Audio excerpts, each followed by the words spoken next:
Praise the lord, హల్లెలూయా. దేవుని నామానికి స్తోత్రం కలుగును గాక. ఇది కొండ మీద కట్టిన మందిరం. ఈ మందిరము కొండ మీద ఉన్నప్పుడు కట్టాం. ఈ అడవులు నరికి చూసారా ఈ మందిరం.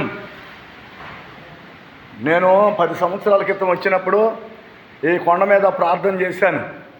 బలమైన మందిరం తయారవుతుంది ఇక్కడ అని చెప్పాను. అలాగే దేవయ్య బలమైన మందిరం కట్టాడు. హల్లెలూయా. భయంకరమైన గాలి వస్తుంది రోజు. ఎంత గాలో, తీవ్రమైన గాలి. చూడండి, చాలా తీవ్రమైన గాలి. కొండ మీద రాత్రి పడుకుంటే మీటింగ్ అయిపోయిన తర్వాత అందరము కొండ మీద పడుకున్నాం. ఈ కొండ మీద ఉన్న గాలి చూడండి, తీవ్రమైన గాలి. పరిశుద్ధాత్మ దేవుడు ఎంత తీవ్రమైన గాలి ఇచ్చాడో చూడండి. బలమైన గాలి, వీచే గాలి అనమాట. చూసారా గాలి.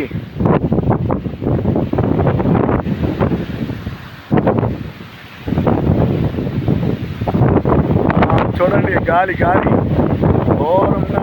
చాలా కొండ మీద ఎంత విస్తారమైన భయంకరమైన గాలి. రాత్రి ఇక్కడే పడుకున్నాం. రాత్రి ప్రాంతంలో ఈ కొండ మీద పడుకున్నాము. మీటింగ్ అయిపోయిన తర్వాత ఎంత గాలు, స్పష్టమైన గాలి, పవిత్రమైన గాలి.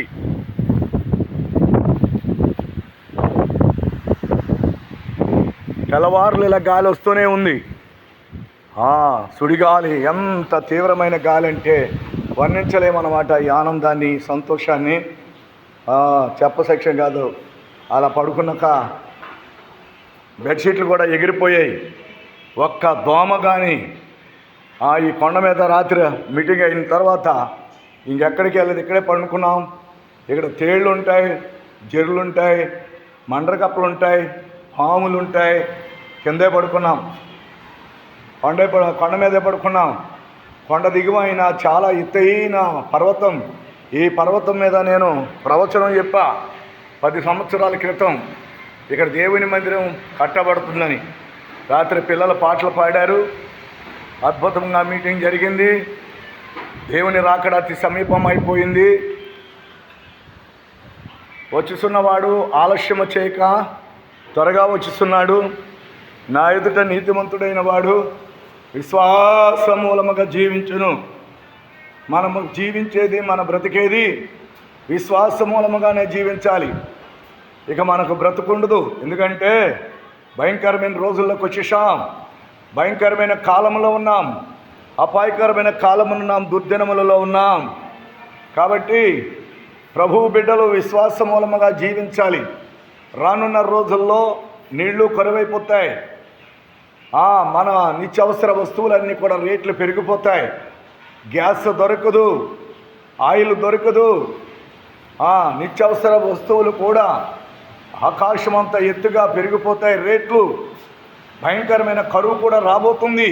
ప్రజలు అల్లాడిపోతారు. చాలా భయంకరంగా అల్లాడిపోతారు.